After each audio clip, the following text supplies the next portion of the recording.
Our story begins with Wakana Gojou, an insecure but passionate hina doll maker. As a child, he was extremely impressed with his grandfather's doll making skills and wanted to someday create dolls of his own. But a friend tells him that it's a girl's job and not a boy's, which demoralizes him. Years later, Gojou wakes up from the sound of his alarm and says good morning to a hina doll's head that he cherishes. He goes downstairs and talks to his grandfather for a little bit before heading to school. Unfortunately, Gojou doesn't have any friends. He isolates himself from others at school out of fear of being ridiculed for his hobby. He even thinks to himself that maybe it would be better if he wasn't here at all. Moments later, he's introduced to Marin Kitagawa when she trips and falls into his lap like a wingless angel. After school, Gojou is cleaning the classroom alone when he runs into the angel again. Kitagawa suspects that Gojou is being exploited to clean up after school, even though it's not his job. She tells him that he needs to stand up for himself and not be a doormat. That night, Gojou reflects on what Kitagawa said. When his sewing machine stops working, Gojou decides to use the one at school instead.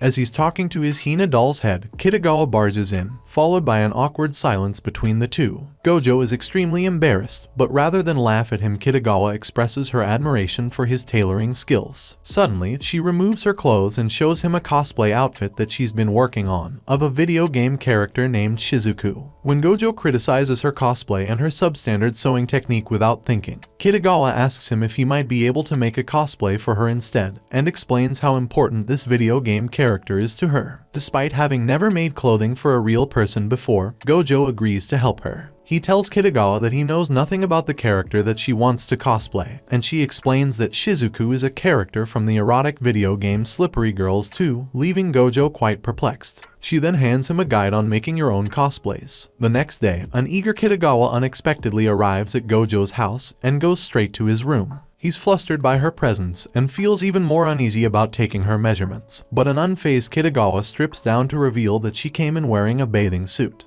Gojou is extremely flustered, but he slaps himself hard and pushes aside his impure thoughts to focus on what he needs to do. He can't help but feel awkward when measuring Kitagawa's size, but she seems pretty chill about it. But when he's done with the last measurement, Gojou notices that she's blushing. Afterwards, Kitagawa gives Gojou a copy of Slippery Girls 1 and 2 so he can play them and use them as a reference for the cosplay. Gojou's grandfather catches him playing the game later that night and understands that such desires are normal for a healthy young boy, but he is surprised to see Gojou taking notes. That night, Gojou has a vivid wet dream about Kitagawa in her cosplay. At school the next day, Kitagawa spots Gojou and thanks him for helping her. Gojou is surprised that Kitagawa doesn't treat him any differently in front of her friends, but he still avoids Kitagawa for the rest of the day because of his dream from earlier. Kitagawa eventually spots him again and confronts him about his evasive behavior. Gojou explains that he feels awkward around her, but she reassures him that they're friends now, so he shouldn't worry so much. Afterwards, they go shopping together for her cosplay outfit. Gojou is surprised to see all the variety in colors and styles of the wigs. They spot the perfect wig for Kitagawa's cosplay, and she expresses her gratitude towards Gojou by saying she's glad that she didn't have to come shopping alone. Once they have the wig, they head to a lingerie shop to get some garters and stockings. This is extremely awkward for Gojou, and Kitagawa has a lot of fun teasing him. Later that evening, they head to a ramen shop where they embarrass themselves in front of other customers by discussing the Slippery Girls game series out loud.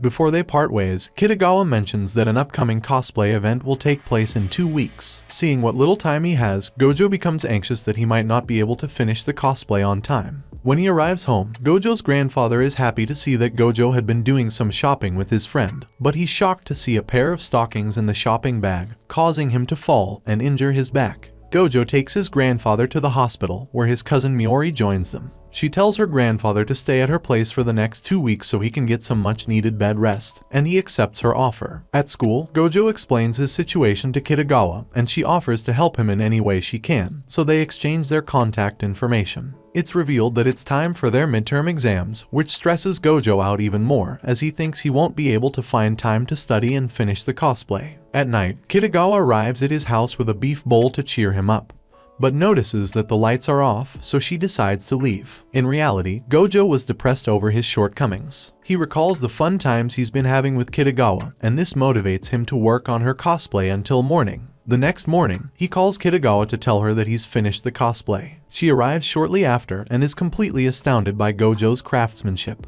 But Kitagawa apologizes to Gojou for making him work so hard, and reveals that she was not supposed to attend the event in 2 weeks. She starts crying, because she was the one who created the misunderstanding. Gojou manages to calm her down by telling her that it'll all be worth it, if she's happy with the outfit. He then makes her put on the outfit, and helps her with her makeup and other adjustments. The end result is flawless, and Kitagawa absolutely loves it. Gojou then takes some pictures of Kitagawa cosplaying as Shizuku and compliments her. She's happy with the results and uploads the pictures on social media. Kitagawa then tells Gojou that she wants to attend a cosplay event tomorrow. When they arrive, Kitagawa is incredibly excited, while Gojou is more restrained. Kitagawa gets a lot of attention from the other attendees thanks to her great cosplay. As he watches her have fun, Gojou begins to wonder if this will be the last time they hang out together, since he has now fulfilled his promise to make her a cosplay. When Kitagawa is feeling hot, she reveals to Gojou that she was wearing double bras to make her boobs look bigger, and now she's having difficulty breathing.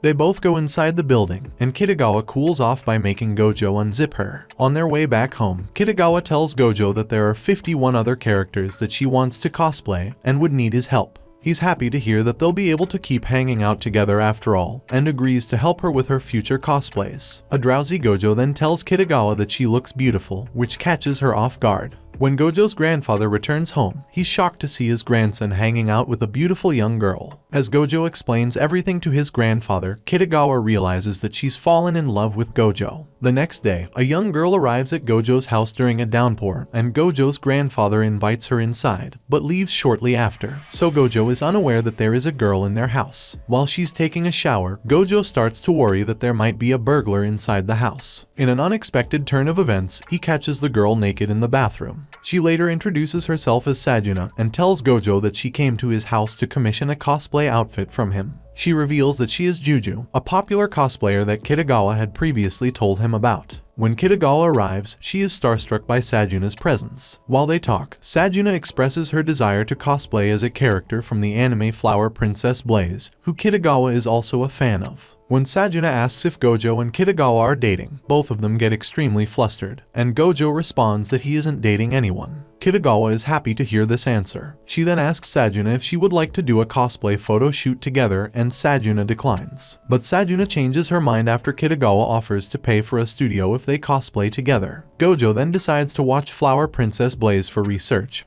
so Kitagawa offers him her complete DVD set. The next day, Gojou arrives at her apartment to pick up the DVDs, and is flustered at how Kitagawa is dressed. She's flustered too, but only because she's not wearing her contacts. When she finally lets him in, she tells him they should watch the series together. As they do so, Kitagawa realizes that she's having a home date with Gojou, and wishes for this moment to never end. Back at home, Gojou calls Sajuna and sends her his detailed sketches. She's impressed by his skills, and she's even more shocked to learn that Kitagawa's outfit was Gojou's first cosplay project. Before they hang up, Sajuna explains that her sister is the one that takes her pictures. Gojou wants to learn more about photography, so they decide to meet up at a restaurant with Shinju, Sajuna's sister. Shinju is actually Sajuna's younger sister, but looks older than her because of her height and her personality. Kitagawa asks Shinju if she wants to cosplay as well, but Shinju reluctantly declines. The group then decides to visit the location for their photo shoot, which is an abandoned hospital that was converted into a studio. Everyone is excited to be there, but Sajuna is visibly nervous. Gojou finds her scared and alone, and attempts to comfort her. He tells her about his dream of becoming a hina doll maker. She tells him that she always dreamed of becoming a magical girl. But when she found out that magical girls were fake, she gave up on that idea. Gojou then asks Sajuna why she chose him as the designer of her cosplay, and she responds that she was jealous of Kitagawa wearing such a perfect costume, and wanted Gojou to make one for her as well.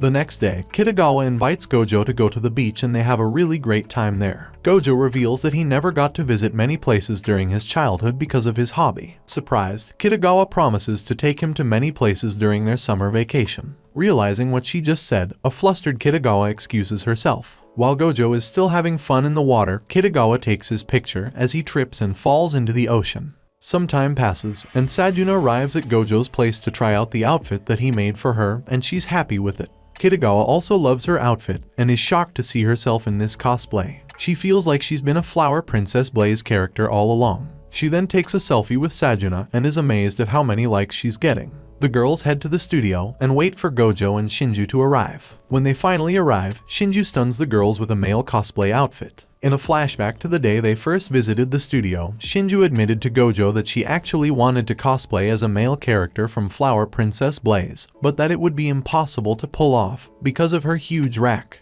Gojo agreed to help and took her back to his house, but Shinju's boobs are so big that they popped off the buttons of the shirt that she was supposed to wear for the cosplay. They did some research and eventually learned about an item to deal with her chest. Back in the present, Kitagawa and Sajuna are both surprised by how perfectly Shinju looks in her cosplay. All three of them take a picture together before their photoshoot to commemorate this day. The girls have their photoshoot, and Sajuna later thanks Gojo for helping her younger sister realize her love of cosplay. More time passes, and Kitagawa invites Gojo to a manga cafe, but he feels embarrassed to be alone with her. She recommends him a manga and expresses her desire to cosplay as one of the characters. But she doesn't think she can actually pull it off, because that character has pigtails, and she thinks that this kind of hairstyle won't suit her. Gojo reassures her that it would, and with his encouragement, Kitagawa decides that she'll be cosplaying as a succubus next. Gojo has a hard time designing the outfit because of the manga's simple art style, but he manages to make it work. Unbeknownst to him, the location for the photo shoot turns out to be a love hotel that Kitagawa had booked.